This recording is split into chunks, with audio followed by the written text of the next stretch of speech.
Harga cabai merah kian pedas. Sudah 2 pekan terakhir, harga komoditi cabai di sejumlah pasar tradisional Kota Cimahi mengalami kenaikan signifikan. Harga cabai merah meroket menjadi Rp90.000 per kilogram dari harga sebelumnya Rp45.000 per kilogram. Sementara kenaikan juga terjadi pada cabai keriting yang sebelumnya Rp40.000 per kilogram kini mencapai Rp70.000 per kilogram.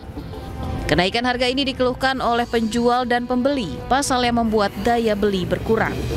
Harga mahal diduga akibat petani gagal panen. Kayaknya mungkin cuaca ya, sekarang udah masuk musim hujan juga. Kalau pasokannya sendiri? Pasokan kurang sekarang. Dengan harga mahal gini, pembeli gimana?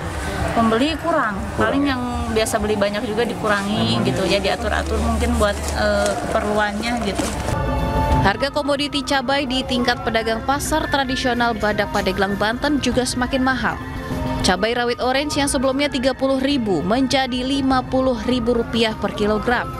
Cabai merah keriting dari harga Rp35 hingga Rp40.000 kini naik menjadi Rp70.000 per kilogram. Sementara untuk harga komoditi yang lain seperti cabai rawit hijau Rp40.000 per kilogram. Pembeli mengaku jika dirinya merasa keberatan karena harus mengeluarkan uang lebih akibat naiknya harga cabai. Biasanya beli 2 kilo, sekarang cuma setengah kilo. Berarti merasa keberatan, Bu, ya? Keberatan, ya. Nah, Bu, pengennya gimana nih, Bu, harga cabai ini, Bu? Pengennya agak standar aja harganya gitu, biar kejangkau.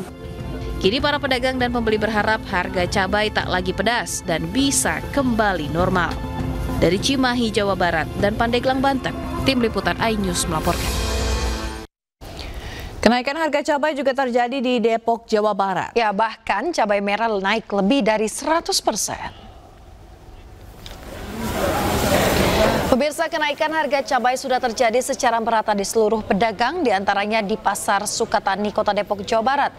Sebelum adanya kenaikan harga, para pedagang menjualnya dengan harga Rp40.000 per kilogram. Namun saat ini mereka menjual dengan harga Rp80.000 per kilogram. Jika kenaikan harga cabai terus terjadi, tak menutup kemungkinan para pedagang cabai akan gulung tikar.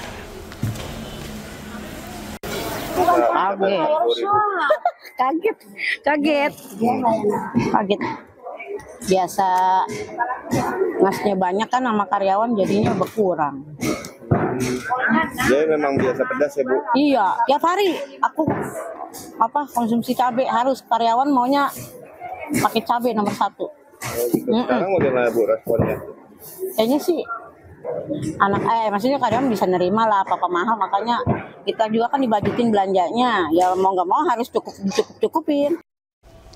Pemirsa, harga cabai mahal, pedagang putar otak siasati sambal agar tetap pedas. Kita bergabung dengan rekan Jessica Winoto yang akan berbincang dengan pedagang di pusat kuliner yang ada di Kramat Raya Senen, Jakarta.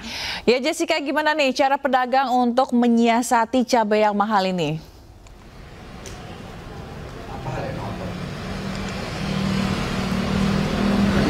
Ya, Yasmin, Zila, dan juga pemirsa, saat ini memang saya sudah berada di pusat kuliner Senen, Jakarta Pusat, yang mana di sini banyak sekali penjual-penjual makanan yang ada di sini. Tetapi saat ini memang sedang dalam kondisi harga cabai yang sangat mahal, dan juga ini tentunya mempengaruhi dari budget belanja mereka ataupun lainnya. Nah, untuk mengetahui, Yasmin, Zila, dan juga pemirsa, bagaimana pedagang berjuang atau menjaga cita rasa pedas dari makanan-makanan yang dijual ini, kita sudah bersama dengan salah satu pedagang. Halo Ibu, namanya siapa? Ibu Nuraini. Ibu Leni, kita mau tanya dong, ini kan sebenarnya dalam kondisi harga cabai yang lagi naik banget ya informasinya. Nah, sekarang kalau di lapak Ibu gimana nih Bu? Apakah ada naikin harga jualnya atau mungkin apa gitu Bu? Enggak, tetap nggak dinaikin. Nanti langganan kita pada pergi kalau dinaikin, biasa aja. Biasa aja. Iya. Oke, berarti solusi dari Ibu untuk menjaga cita rasa pedasnya ini atau menjaga supaya pelanggan-pelanggan nggak lari nih ya, ini ada ngurangi porsi juga atau gimana Bu? Ya mungkin kurangin sedikit, tapi ya nggak begitu banyak, kan biar nggak lari juga langganan kita. Jadi biar rasanya sama seperti biasa gitu. tetap prosesnya sama gitu ya. Oke, Bu, kita juga mau tanya, ini apakah sebenarnya selain dari mengurangi porsi sedikit, juga nggak ada naikin harga juga. Nah, ini gimana sih, Bu? Solusi dari pedagang Ibu untuk menjaga tetap cita rasa ini gimana? Ya, masalahnya semenjak habis demo itu sepi.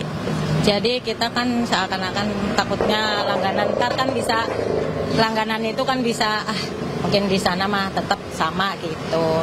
Jadi ya tetap aja segitu, nggak kurang-kurangin, biasa aja.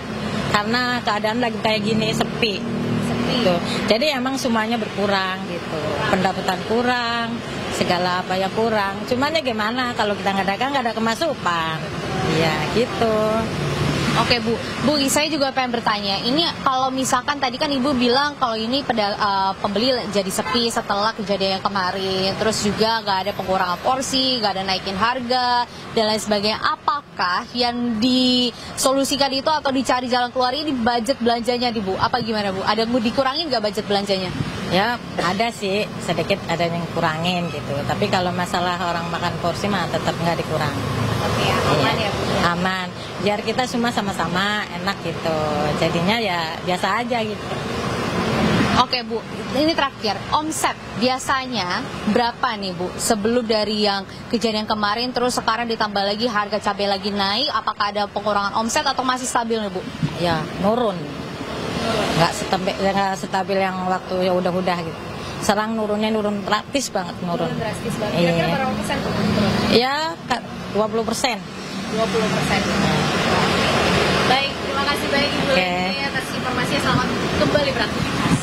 Oke, baik Yasmin, Zila dan juga pemirsa, bahwa memang walaupun di tengah harga cabai yang sedang naik, atau bahkan juga tadi mendapatkan informasi bahwa ayam juga lagi naik, ini memang pedagang-pedagang tetap tidak mengurangi cita rasa pedas ataupun porsi-porsi yang diberikan kepada pelanggan yang ada di sini, supaya tidak ada larinya pelanggan setia yang ada di lapak-lapak kuliner yang ada di sini. Sehingga solusi dari pedagang pun informasinya bahwa tadi disampaikan langsung oleh Bu Leni bahwa pengurangan budget saat belanja atau pengurangan banyaknya bahan makanan atau bahan masakan yang dibeli. Sementara itu, Yasmin, Zila.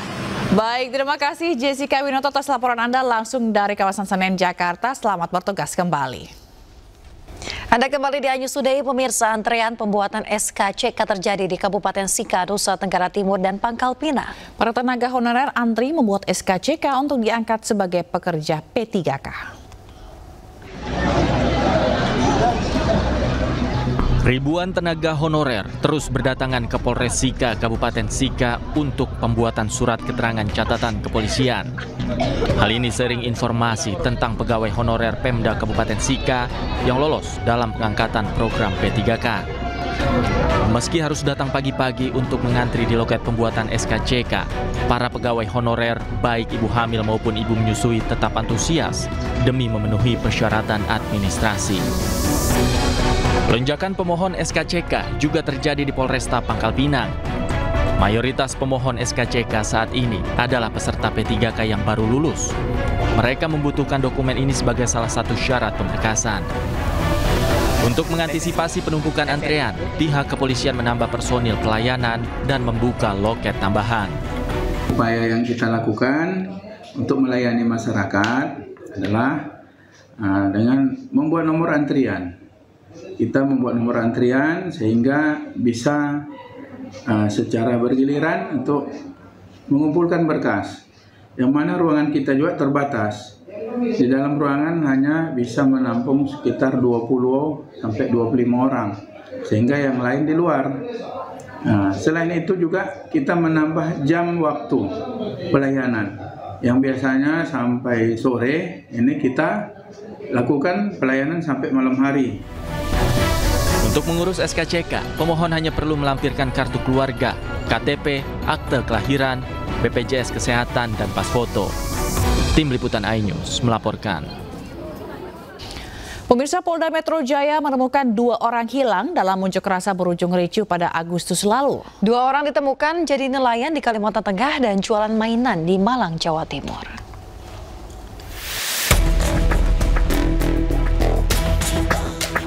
Polda Metro Jaya menemukan 2 dari 4 orang yang disebut hilang dalam kerusuhan yang terjadi pada akhir Agustus 2025. Kabid Humas Polda Metro Jaya, Brigjen Polisi Ade Ari menyebut 2 orang tersebut adalah Bima Permana Putra dan Eko Purnomo. Bima ditemukan di Malang, sementara Eko ditemukan di Kalimantan Tengah. Berkat dukungan masyarakat serta kerja keras tim di lapangan, 2 dari 4 orang hilang yang dilaporkan telah berhasil ditemukan, yaitu Saudara Bima Permana Putra, ditemukan oleh tim di Malang beberapa hari yang lalu, dan Saudara Eko Purnomo ditemukan oleh tim di Kalimantan Tengah. Saat ini keduanya dalam keadaan sehat walafiat dan baik. Brigjen Ade Ari juga menjelaskan Eko ditemukan di Kalimantan Tengah dan beralih profesi menjadi nelayan, sementara Bima tengah berjualan mainan di Malang, Jawa Timur. Eko dan Bima meminta maaf karena telah membuat orang tua mereka khawatir. Dari Jakarta, tim liputan iNews melaporkan. Pemirsa, penolakan sirine, strobo, dan rotator ilegal di jalan ramai di media sosial. Nah, gerakan yang diberi nama Stop Totot Wukuk ini berawal dari kemarahan warga kepada pengguna jalan yang gunakan strobo tidak sesuai peruntukan.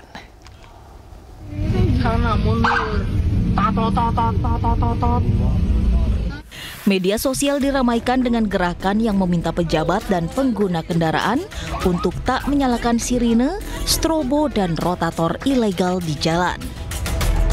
Gerakan yang diberi nama Stop Totot Wukuk ini berawal dari kemarahan masyarakat yang menggunakannya tidak sesuai peruntukan. Terkait hal ini, Gubernur Jakarta Pramono Anung menyatakan aturan penggunaan sirine dan strobo telah diatur pemerintah pusat. Jadi untuk itu aturan ini kan semuanya yang ngatur sebenarnya pemerintah pusat. Kami hanya menjalani. Saya sendiri, teman-teman pasti melihat selama saya menggunakan mobil patwal hampir nggak pernah tato-tato. Apalagi Sabtu Minggu saya juga nggak pernah dikawal. Jadi saya menikmati malah nggak dikawal sebenarnya.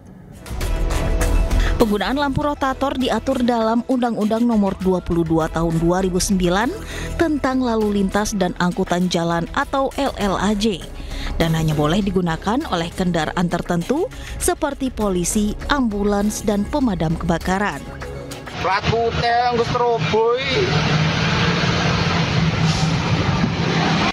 Penggunaan rotator pada mobil pribadi adalah ilegal dan dapat dikenakan sanksi tilang atau pidana 1 bulan dan denda Rp250.000. Tim Liputan iNews melaporkan. Nah, ini sejumlah warga menyatakan setuju dengan gerakan Stop Strobo Ilegal alias Stop Totot Wukuk. Ya, pasalnya penggunaan strobo ilegal yang tidak sesuai peruntukan dianggap mengganggu. Setuju sekali karena menurut saya itu sangat mengganggu di jalan, karena pada saat di jalan itu kita butuh konsentrasi ya, perhatian ya. Jadi dan sudah ada aturannya juga, sudah ada undang-undangnya yang harus diutamakan siapa-siapanya seperti itu.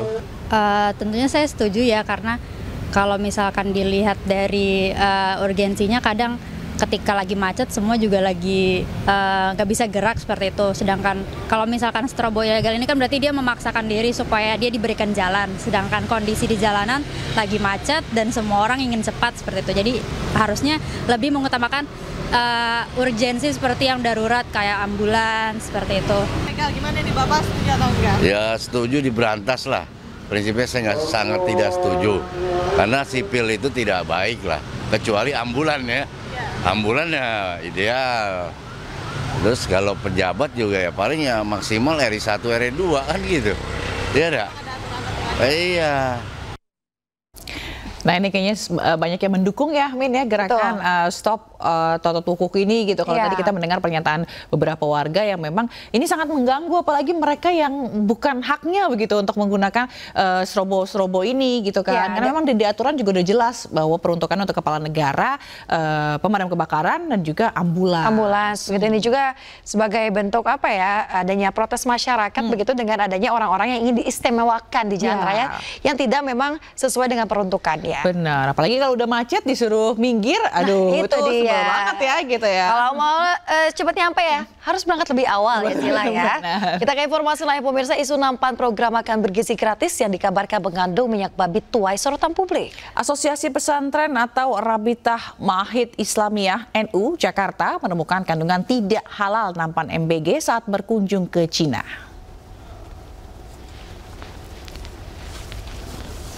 Nampan program makan bergizi gratis yang diduga mengandung minyak babi pertama kali diungkap oleh Asosiasi Pesantren RMI NU usai menemukan kandungan tidak halal saat berkunjung ke pabrik nampan MBG di Cina. Dalam unggahan di @halalcorner disebutkan bahwa adanya dugaan penggunaan minyak babi dalam pembuatan nampan MBG saat berkunjung ke pabrik pembuatan nampan MBG di Cina. Sementara itu, Badan Penyelenggara Jaminan Produk Halal membantah nampan dalam program makan bergizi gratis mengandung minyak babi. BPJPH menjamin kehalalan program makan bergizi gratis. Rasa perlu juga diperhatikan mengenai pengadaan putrenya ya, baki atau nampan yang perlu diperhatikan dari kehalalan dan ketoibannya. Halal dalam arti prosesnya ini jangan sampai melibatkan unsur-unsur yang najis, yang haram, misalnya menggunakan lemak babi atau alkohol. Terbukti dari hasil daripada investigasi kami ya, beberapa orang diantaranya dari Wakil Sekretaris RMI NU di Jakarta, Bapak Riansa ini sudah ke sana, ke Cina melihat bahwa itu prosesnya tidak halal ya, masih menggunakan lemak babi. Yang berada dan beredar di dapur gizi, yang berada dan beredar di program makan bergizi gratis bukan hanya food tray, tapi menu-menunya, bahan-bahannya, peralatannya, semua dalam pemantauan kami dari Badan Penyelenggara Jaminan Produk Halal, dan kami menjamin halal. Bukan cuma itu, bahkan para kepala dapurnya dan para tukang masaknya dalam proses untuk kami berikan pelatihan menyediakan makanan yang halal dan bergizi. Kepala Badan Gizi Nasional Dadan Hindayana membantah proses pembuatan food tray alias ompreng program makan bergizi gratis mengandung minyak babi. Ya, menurutnya produksi ompreng memakai minyak nabati yang terbuat dari tumbuh-tumbuhan berbasis industri. Tentu saja kami akan mendapatkan atau menunggu rekomendasi dari BPOM, kemudian untuk SNI-nya kita menunggu rekomendasi dari Kementerian Perindustrian. Kemudian jika food tray itu diimpor dari negara lain, maka dia harus memiliki sertifikat halal dan itu merupakan tugas pokok fungsi dari BPJPH. Badan Gizi Nasional ini adalah user dan kita akan gunakan atau kita laksanakan apapun rekomendasi dari instansi atau institusi atau lembaga yang berwenang terkait dengan rekomendasi. Minyak itu digunakan dalam ompreng itu bukan bahan bakunya, bukan di dalam campurannya, tetapi ketika processing, stamping atau pembentukan dari lembaran nikel, kemudian dipres agar terbentuk menjadi lekukan-lekukan itu yang digunakan minyaknya, dan itu digunakannya pada mesin mesin pencetaknya, bukan pada omprengnya. Pemirsa, harga cabai di pasar tradisional kian mahal. Pedagang mengeluhkan daya beli berkurang hingga stok yang langka di pasaran.